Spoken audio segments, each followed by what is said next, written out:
Have you ever chosen survival over love? What if the only way to protect the legacy your father built was to marry someone you barely knew? And what if that someone, a quiet waitress with steady eyes, turned out to be hiding a past that could unravel everything? Jonathan West had 3 weeks to find a wife, or lose the company his family spent generations building.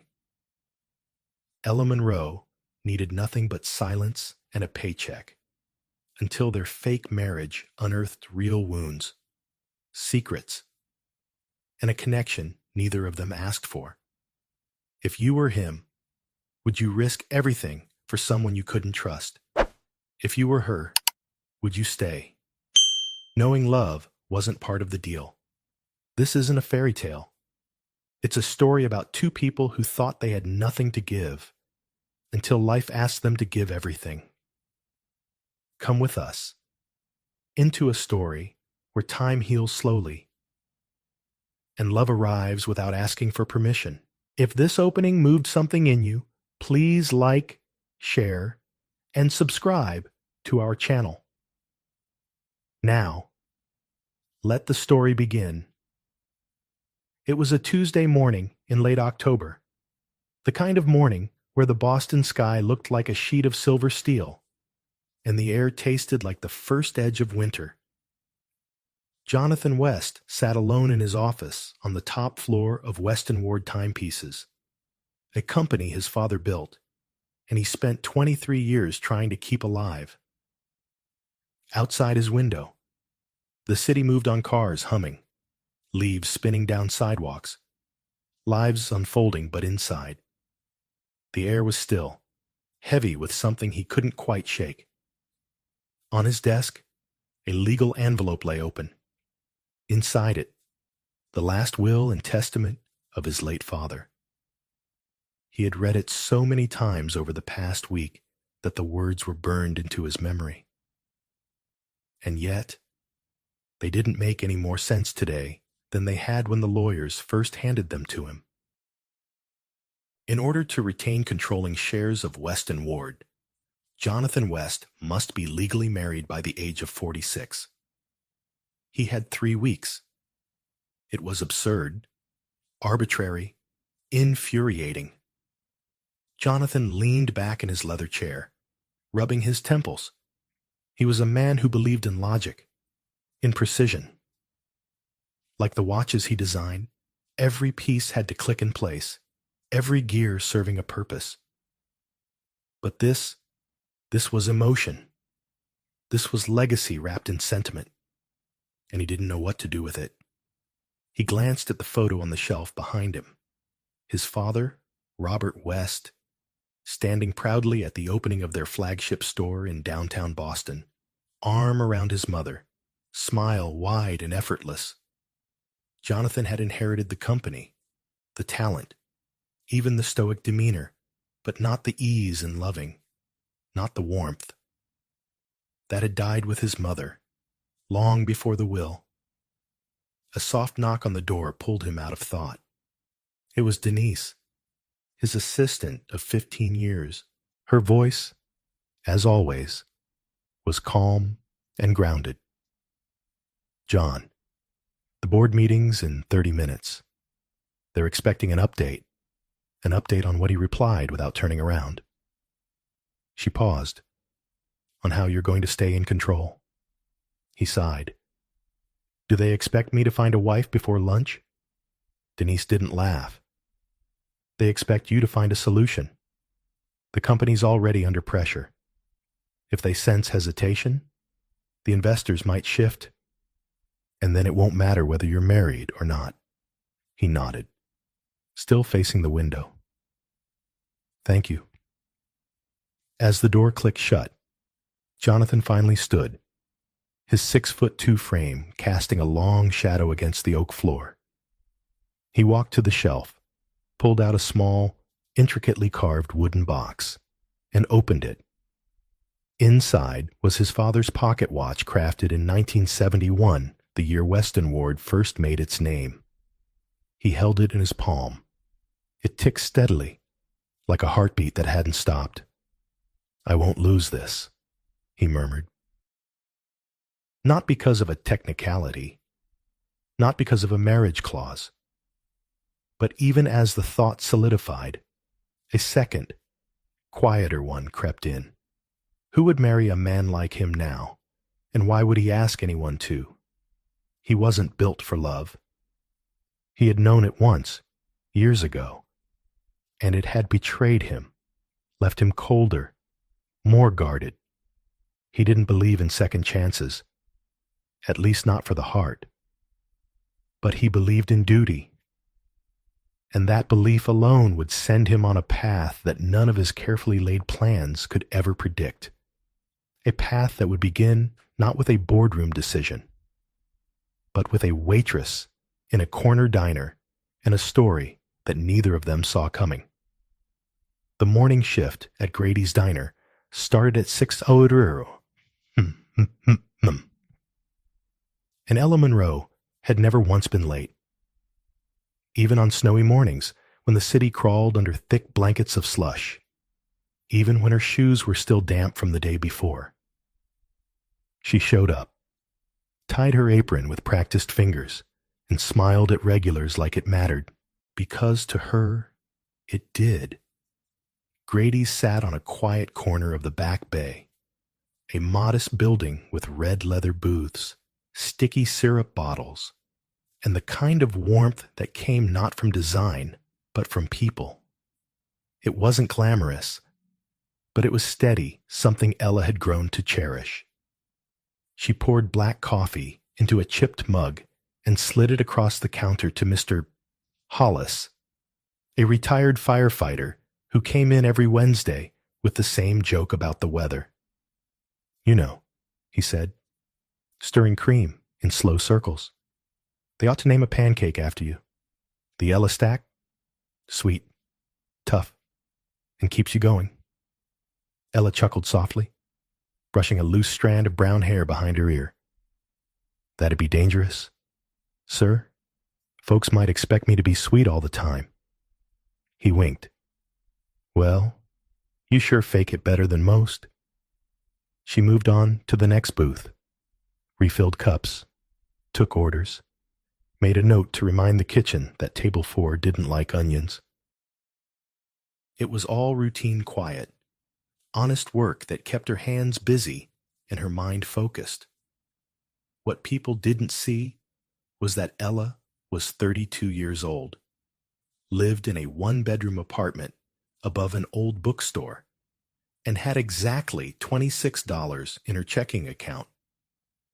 What they didn't know was that she hadn't spoken to her biological family in over 2 decades, that she carried a small photograph in her wallet creased at the corners, barely legible, of a woman she wasn't sure she'd ever see again. Her mother, Catherine Langford, a name Ella never used anymore. She went by Monroe now, her grandmother's maiden name. It was safer. It kept the past in its place, tucked away behind the hum of diner orders and the clatter of dishes, and she liked it that way. Until the morning she overheard the TV above the counter. It was playing one of those finance channels she normally tuned out, full of market updates and graphs she couldn't follow. But then a name caught her ear, West and Ward Timepieces. She looked up just in time to see a suited man on screen, tall, lean, dark-haired, leaving a courthouse with flashing cameras in his face. The headline read, West and Ward faces takeover unless CEO marries before November 15th. Ella blinked. It wasn't the company that struck her, or the scandal. It was the man, Jonathan West. She'd seen him before, once, years ago, in a different city, when he'd come to speak at a charity event she'd been waitressing. He didn't see her then, but she had noticed him. Not because he was wealthy, because he looked like a man who had learned how to be silent when it mattered, and because that kind of silence. Ella understood. Later that evening, She stood on the back steps of the diner, untying her apron, breathing in the crisp autumn air. The city hummed around her. Leaves rustled on the sidewalk. Somewhere, someone played jazz on a saxophone just out of tune. She pulled the photograph from her wallet. Her mother's face stared back, tired, tender, taken during better days. "I'm okay," Ella whispered. But the truth was, she wasn't sure. Because something about that headline had unsettled her. Something about the way Jonathan West had looked into the cameras, controlled, yet not quite calm. Like a man holding on to something by the edges. She knew that look. She had lived it. And something inside her, small, quiet, began to stir. The idea didn't come from Jonathan. It came from Denise. 3 days after the will had turned his world upside down. She walked into his office, holding a list in one hand and a fresh cup of black coffee in the other. "You've tried everything logical, John," she said.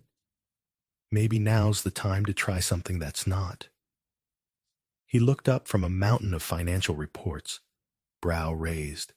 She placed the coffee down gently. "I'm talking about the marriage clause. You need a wife. Not forever, just long enough to satisfy the board and retain control." He leaned back, folding his arms. "You want me to hire someone?" "No," she said calmly. "I want you to meet someone. Talk. See where it goes. I made a list." Of course she had. He took the paper, scanning it with a tired eye. A few names he recognized. Socialites. A former investor's daughter. One actress, surprisingly. All well-connected. All with something to gain. He sighed. This feels dishonest. Denise met his gaze. It's business. And like any business decision, it's about choosing the least dangerous risk. He folded the list, slipped it into a drawer without reading it again. "I'll think about it." But he didn't call any of them.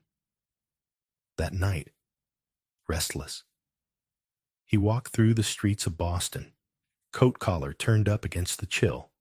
His feet led him aimlessly, block after block, until he found himself standing outside Grady's diner. He didn't know why he went in. Maybe it was the soft glow from the windows. Maybe it was the quiet clinking of dishes inside. Or maybe it was fate, dressed in denim and coffee stains, standing behind the counter with her hair pulled back and eyes steady. Ella. She saw him the moment he walked in, and for a split second, she hesitated like some part of her had been expecting this. He took a seat at the far end of the counter. She approached with a gentle smile. "Coffee." He nodded. Black. She poured silently, then set the mug down in front of him. Neither of them spoke for a moment. "Finally," he said. "You work here often?" She glanced around at the near-empty diner. "Most days." "I'm Jonathan," he said. She didn't blink. "I know." He studied her. Curious. "Have we met?" "No," she replied. "But I've seen your face on the news." He half smiled. Unflattering coverage. "I'm sure." Ella said nothing. She wiped a ring of moisture off the counter and walked away. Jonathan didn't leave. Instead, he came back the next day, and the next. Always at the same time. Always at the counter. Sometimes he ordered pie. Sometimes he didn't say much at all. Ella served him like she did everyone else, efficient, polite, slightly distant. But he noticed things. The way her hands stilled when certain songs played on the jukebox. The way she folded napkins with quiet precision, like she needed order to feel safe. On the 6th night, as she refilled his coffee, he asked without preamble, Would you consider marrying me? The pitcher paused midair. I'm sorry, she said, half smiling, thinking it was a joke. I'm serious, he said, voice low. It would be a contract. Temporary, legal. You'd be compensated, of course. She stared at him. Coffee forgotten. You're asking a stranger to marry you for money. I'm asking a stranger, he said evenly, who's not easily rattled, who's honest, and who has nothing to gain by pretending to like me. Ella laughed once short, dry. What makes you think I'd say yes? He hesitated, then shrugged slightly. Because sometimes, he said, people who have nothing are the only ones who can't be bought. She met his eyes for a long time. Then quietly, she asked, how long? 3 months? And after that, you go back to your life, with a clean break and a generous settlement. A beat passed. Then she said something he didn't expect. I need time to think. He nodded, and as he stood to leave, Ella placed a small check beside his coffee cup. It was only half filled. No charge, she said softly. But next time, bring a real reason. And somehow, he knew she wasn't talking about coffee. The contract was signed on a Tuesday. They sat across from each other in a small law office downtown, the kind with dusty plants and muted wallpaper. The lawyer had drawn up everything by the book. 3 months. Non-disclosure.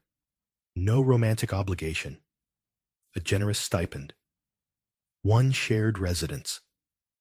Jonathan reviewed every clause with calm detachment. Ella skimmed the pages quietly. She asked only one question. Do I have to pretend to love you? He looked up, steady. No. Just don't pretend to hate me. She signed. And just like that, they were husband and wife. The wedding was private, just the two of them. A city clerk and a signature written with borrowed pens. No dress, no flowers. Just obligation wrapped in civility. They moved into Jonathan's Beacon Hill townhouse that night. The space was clean, quiet, too perfect. Marble countertops, dark wood floors, a kitchen that had never seen flour on its surfaces. Ella took the guest bedroom. She didn't unpack much. A duffel bag, a worn cardigan, and a single photograph she placed face down on the nightstand. Their lives, though entangled by contract, ran parallel. At first, she cooked her own meals. He worked late. They passed each other like strangers in a hallway, cordial but distant. Until one evening, 2 weeks in, the power went out during a storm. The lights snapped off mid-sentence while Jonathan read on the couch. And Ella was in the kitchen, boiling pasta. He found her standing barefoot, lit only by the soft glow from the gas stove. Her hair was pulled into a loose knot, a stray curl falling near her cheek. Do you have candles? She asked, half amused. He gestured toward a drawer. She found 3 and lit them carefully. The flickering glow gave the kitchen a kind of warmth it rarely held. You hungry? She asked. He paused, surprised. I can eat. They sat at the kitchen island, 2 bowls of plain pasta between them. The sound of rain hit the windows, steady and calm, Jonathan said. You always this resourceful during blackouts. Ella smiled. A faint curve. Grew up without much. You learn how to work with the dark. There was something in her voice, then a history he didn't press, but didn't miss. You don't talk much about yourself, he said quietly. Neither do you. Fair enough. They ate in silence. Later, as he stood to clean up, he noticed her glancing at a wall clock, an old analog piece, Classic brass trim. You know, she said softly, that clock's running 5 minutes slow. He turned. How can you tell? Ella shrugged. Habit. I used to watch clocks a lot when I was little. It was the one thing that didn't change. Jonathan tilted his head slightly. That's poetic. She laughed once. No, just practical. He looked at the clock again, then at her. You were right, he said. It's off. She smiled. I usually am. That night, something shifted. They still didn't share long conversations. They didn't share beds, but something began to settle between them, a kind of ease that can only come from sharing the same silence long enough. Days passed. Jonathan started leaving notes on the fridge. Ella replied in ink, short sentences, tiny windows into each other's minds. Don't forget your 11A. Board call. Thanks. I left coffee warming. One Saturday, she found him in the library, sketching watch designs. You draw them yourself. He looked up. Every model. She walked over slowly, eyes tracing the curves of his pencil. The lines are too clean. Too clean. She smiled. Design is like music. Perfect notes are sterile without soul. He blinked at her, amused. And what would you add? Ella picked up a pencil. Without asking, she adjusted one arc, smoothed the curve, added an asymmetry. Jonathan watched. It shouldn't have worked. But it did. He looked at her, not as a hired stranger, but as someone who had just made something better. Maybe even him. It began with a letter. Not one addressed to Jonathan, but one that had been misdelivered, a thick, ivory envelope tucked between business reports and donation requests on the hall console.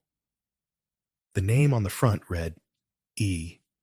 Langford, written in an elegant, looping script. Jonathan stood staring at it for a long moment.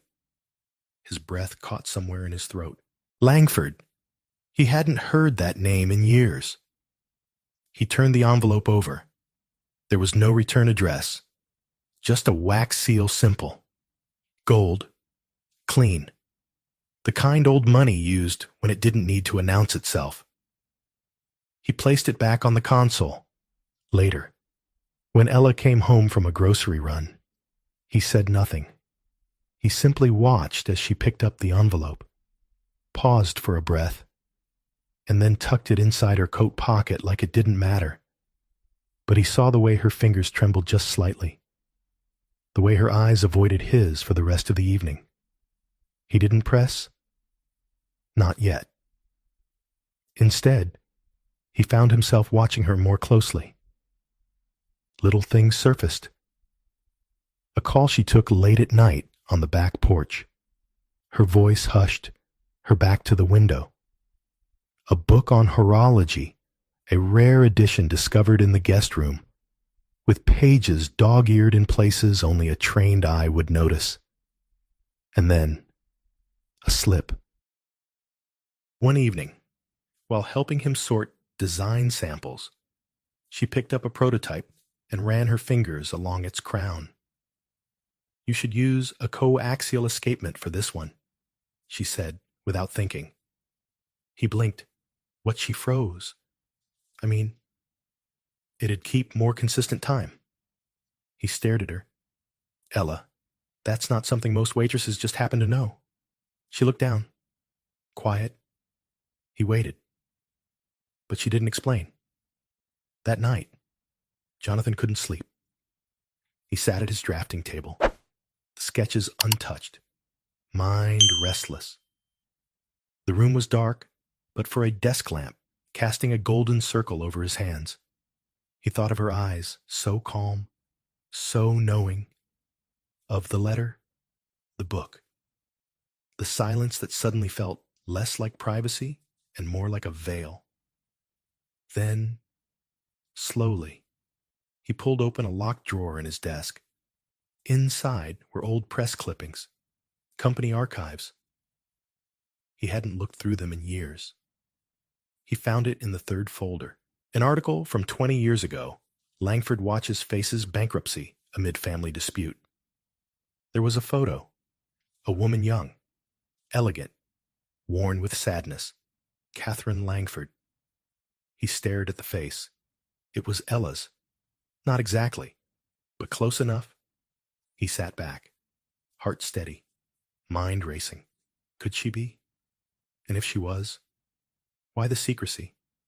Why live like a stranger in a city her family once helped build? The question swirled, heavy and thick. He didn't confront her that night. Instead, he watched as she fell asleep on the couch, a book in her lap, the flicker of the fireplace dancing across her face.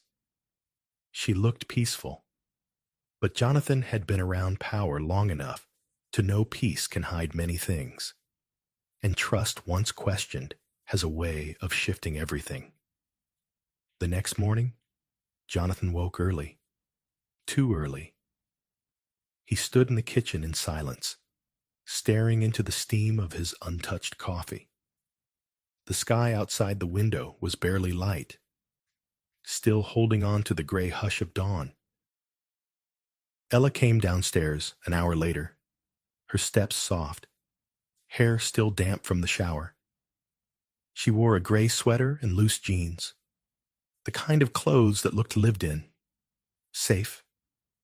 He watched her pour coffee, add exactly 2 teaspoons of sugar, no cream, just like every other day. But nothing about today felt like the others. She sat across from him at the island, her gaze gentle but unreadable. You're up early. So are you. A long pause. Then Jonathan leaned back, folded his arms. Ella. She looked up. I need to ask you something, and I want the truth. She didn't flinch. All right. He reached into the drawer beside him and placed the ivory envelope between them. Her face didn't change, but something in her hands stilled. I saw the name, he said quietly. Langford.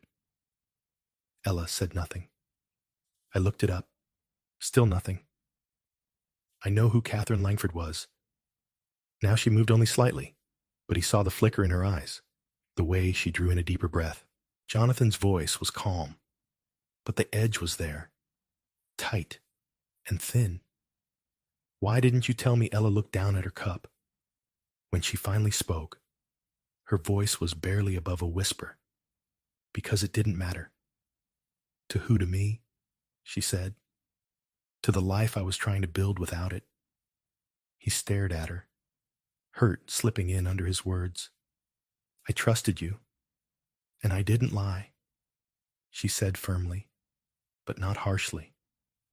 I just didn't tell you everything. Not because I wanted to manipulate you, but because that part of my life, it broke me. She stood, restless now, walking to the window. My family lost everything when I was a child.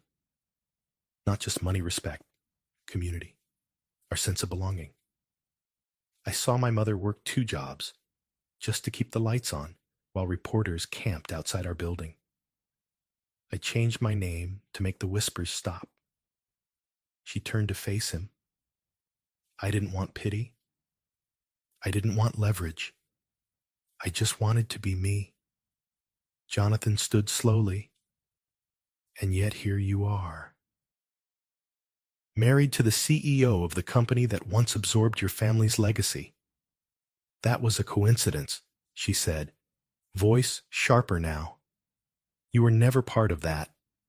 Not then. But now I am. He didn't raise his voice. He didn't need to. The silence did enough damage. Ella took a step closer, searching his face. Do you really think I came here to hurt you? To scheme I don't know what to think, he said, and that more than anything made her chest tighten. He didn't accuse her. He didn't defend her. He just didn't trust her. That cut deeper than any accusation could. Ella swallowed, voice steady. So what now? Jonathan didn't answer. He walked past her, slow and deliberate, leaving his untouched coffee behind. She stood in the stillness of the kitchen long after he was gone, heart hollow in a house that had never quite felt like home. Later that evening, she packed her things. Not much, she had never brought much to begin with. She placed the photo of her mother gently into a small bag, folded her cardigan over it. Before she left, she wrote a single note and left it on the marble countertop where he always made his morning coffee. I didn't come here to rewrite the past, but I didn't expect the present to matter this much. And then she was gone. The house was quiet. Too quiet. Jonathan walked through it like a man trying to remember how sound worked. Her absence wasn't loud. It was soft, like the echo of a familiar voice that never fully fades. He hadn't realized how much she filled the space. The morning after she left, he stood at the kitchen counter, his hand resting on the note she'd left behind. He had read it 3 times. Each line dug deeper than the last. I didn't expect the present to matter this much. He knew the feeling. Jonathan sat at the edge of his bed that night, the silence pressing down on his chest. It wasn't the kind of loneliness he'd felt before. This was sharper. Like a door he hadn't wanted to open, had finally creaked wide, and what waited inside was not comfort, but memory. He thought of her laugh, quiet, rare, earned. He thought of the way she adjusted his designs without asking, and how he'd secretly liked it. He thought of her eyes when she asked, "Do you think I came here to hurt you?" And worst of all, he thought of the part where he didn't answer. He could have stopped her. He could have said, "No, I don't believe that." But he didn't, because trust, real trust, was something he hadn't offered anyone in over a decade, not since his first love had betrayed him for a competitor's buyout, not since his mother passed and his father's expectations became iron bars around his chest. He had built his life like he built his watches, measured, sealed, precise. But Ella had disrupted the rhythm, and now that rhythm felt off, like a watch ticking out of sync. He left the house late that night, coat over his shoulders, walking through the chill of Beacon Hill with no destination in mind. The streets were half lit, windows glowing with lives that still made room for warmth. At one intersection, he paused outside Grady's diner. It was closed, of course, chairs stacked, lights off, but he could still see her. Not literally, but in memory. Wiping down tables, tucking a curl behind her ear, serving coffee like it was an art form. He leaned against the cold brick wall and closed his eyes. Because sometimes, people who have nothing are the only ones who can't be bought. She had said that the first night, he hadn't forgotten. He just hadn't understood how true it was until now. She hadn't wanted anything from him. She hadn't tried to win him, change him, expose him. She just showed up, day by day, meal by meal, note by note, and he'd let his past swallow that. Back at the house, he opened the drawer where he kept the old files, the same place he'd found the article on her family weeks ago. He pulled it out again. Read every word. Then he did something he hadn't done in years. He pulled out a photo album from the shelf below. Old pictures of his father, of their first store, of trade shows and design expos, and faces he'd long stopped naming. In one photo, taken at a gala 20 years ago, he spotted Catherine Langford. Her eyes looked tired even then, and beside her, a young girl, eyes like Ella's. He traced the photo with his finger, then leaned back, his chest tight. He didn't know where Ella was, but he knew where he needed to go next. Ella hadn't gone far, just enough. She found a small rental above a flower shop in Cambridge. The stairs creaked, the heater clanked, but it was warm and quiet, and no one knew her name. That was all she needed. She took shifts at a bookstore around the corner, sorted through paperbacks, stacked biographies, answered questions about forgotten poets. It was simple, uncomplicated, but not peaceful. Peace would have required forgetting. And she couldn't forget the look on Jonathan's face when she stood at that kitchen window and told him the truth, not the part about her name, but the part about her leaving. He hadn't argued. He hadn't asked her to stay. He had just let her go. That was what haunted her most. In the quiet evenings, she would take walks along the Charles River, scarf pulled high, hands buried deep in her coat pockets. Some nights she passed couples, holding hands beneath street lamps. Some nights she passed no one at all. But she always heard the same question in her head. What are you still running from? Ella. The truth was, herself. For years, she had lived like a shadow, changed her name, cut ties, refused help. She thought survival meant vanishing, that if she could become small enough, invisible enough, the past couldn't find her. But now it had, and it wore a tailored coat and watched the world through quiet, measured eyes. Jonathan had found her name in a letter, but she had seen it in his silence. She hadn't just hurt him by hiding the truth, she had robbed herself of what they were becoming. That realization came full force one cold Sunday morning, when a knock sounded on her apartment door. It wasn't Jonathan.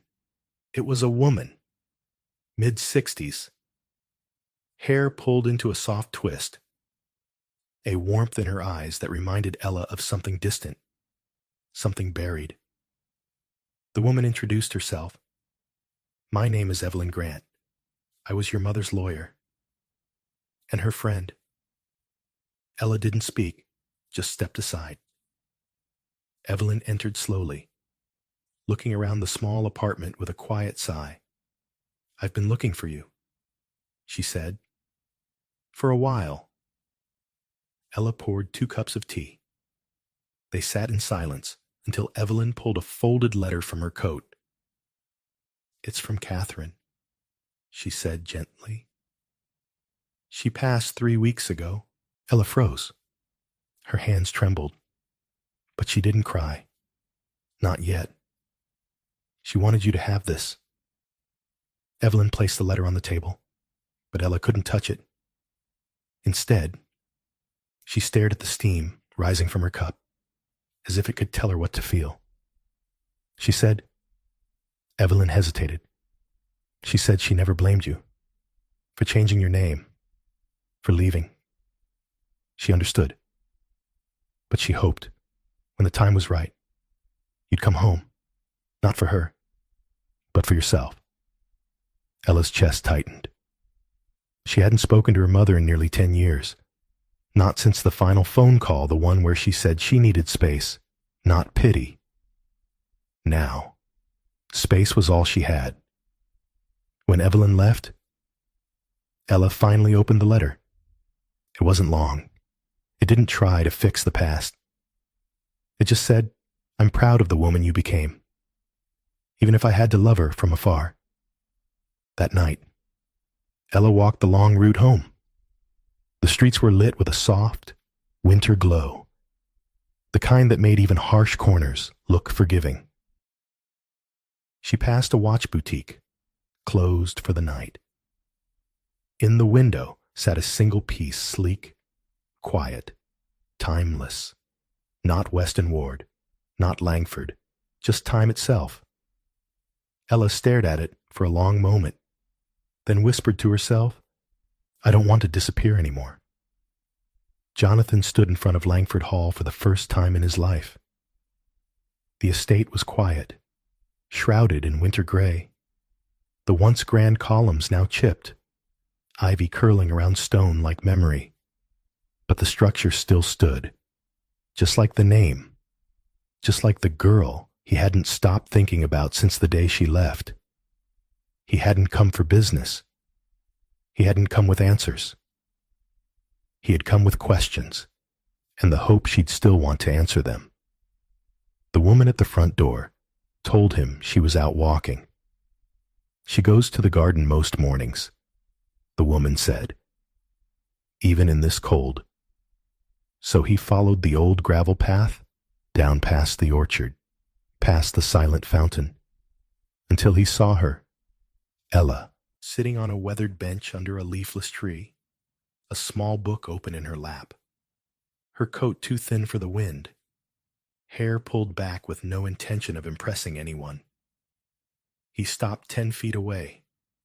She didn't look up. "I thought I'd see you here," she said quietly. Jonathan waited.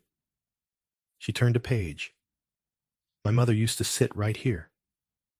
She said the tree knew all her secrets." He stepped closer. "Do you still talk to her some days?" she said. "Some days I think I hear her telling me I'm too stubborn." Jonathan gave a soft laugh. She wouldn't be wrong. Ella finally looked at him. There were no tears, just softness, and something new. Peace, perhaps, or at least the beginnings of it. "I came to say, I'm sorry," Jonathan said, "for not asking, for assuming, for letting my fear speak louder than my heart." She said nothing. He continued, "I saw the note you left, and I've read it more times than I care to admit." A pause. "I didn't expect the present to matter this much," he echoed. Ella closed the book in her lap. "I didn't expect you to come back. I almost didn't," he admitted. "But then I realized something." What he stepped closer, his voice low. "You weren't running from the past. You were trying to build a life without it, and I made you feel like that wasn't enough." She watched him for a long beat. The wind shifted, carrying a scent of pine and something older dust. Maybe, or time itself. Jonathan sat beside her. "I don't want a contract anymore," he said. "I don't want legalities, or terms, or expiration dates." "What do you want?" Ella whispered. He looked at her. "Breakfasts that aren't silent, arguments that don't end in walking away, sketches you ruin with better ideas, a life that's lived." She smiled gently. "You sound like a man who's ready to lose control." "I'm terrified," he admitted. "But I'm more terrified of never seeing you smile at me again." A silence followed. Then, softly, Ella reached into her coat pocket and pulled out a small, velvet box. Jonathan blinked. "What's that?" She opened it. Inside was a watch. Not Weston Ward, not Langford, but something new. "I redesigned your prototype," she said, voice low, gave it a name. He looked closer.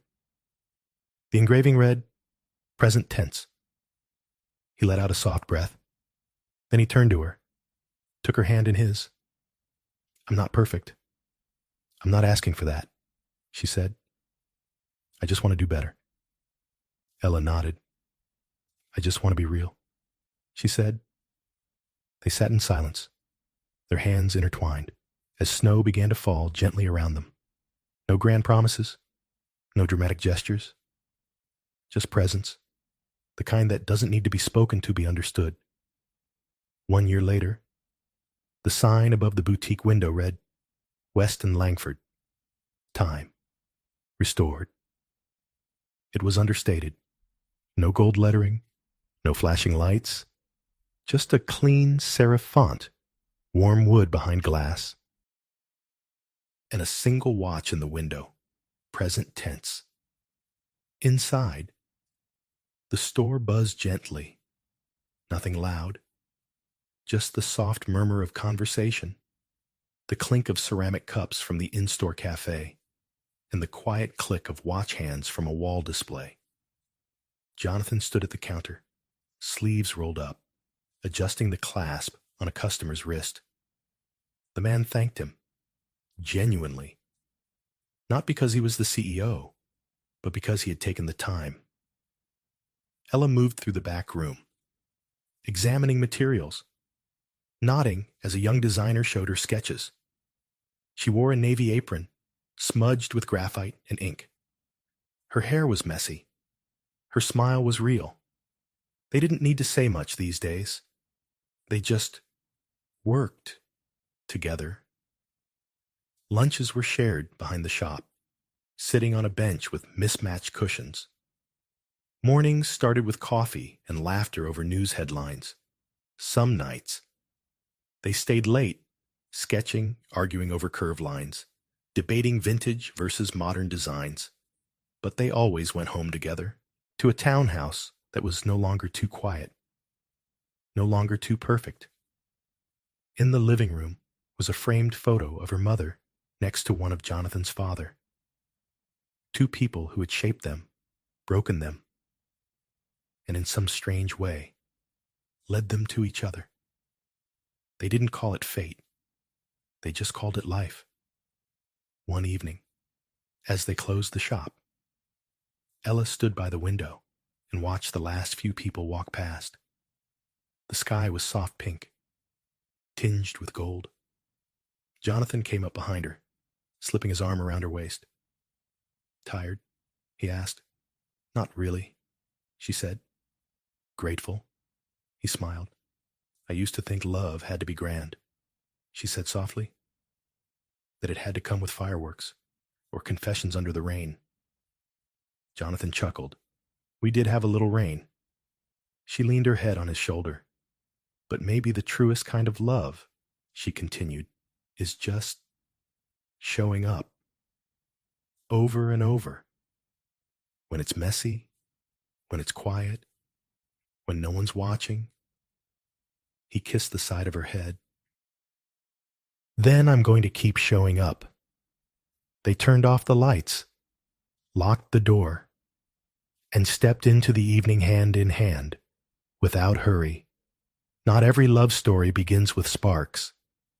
Some begin with silence, with guarded hearts, with broken pasts, with contracts written to protect, not to connect.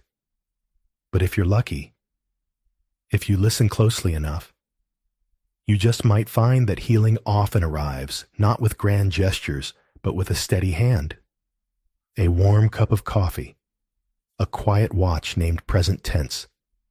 So if you're listening to this, and you've ever been broken, if you've ever walked away before being asked to stay, or if you've stood in silence hoping someone would come back, know this, you're not alone, and your story isn't over. Sometimes, life asks us to make choices when we feel we have nothing left to give. It tests our trust when we've been hurt, and it knocks on our hearts when we've locked them shut. Jonathan and Ella's story reminds us that love doesn't always arrive wrapped in certainty. It comes quietly through kindness, shared silence, and the courage to stay when running seems easier. For those of us who've lived long enough to carry both joy and grief, this story is not just a romance. It's a reminder that healing can begin in the most unexpected moments. That vulnerability, though scary, is where real connection grows. And that even past the pain, the right person will not just stay, they'll help you rebuild.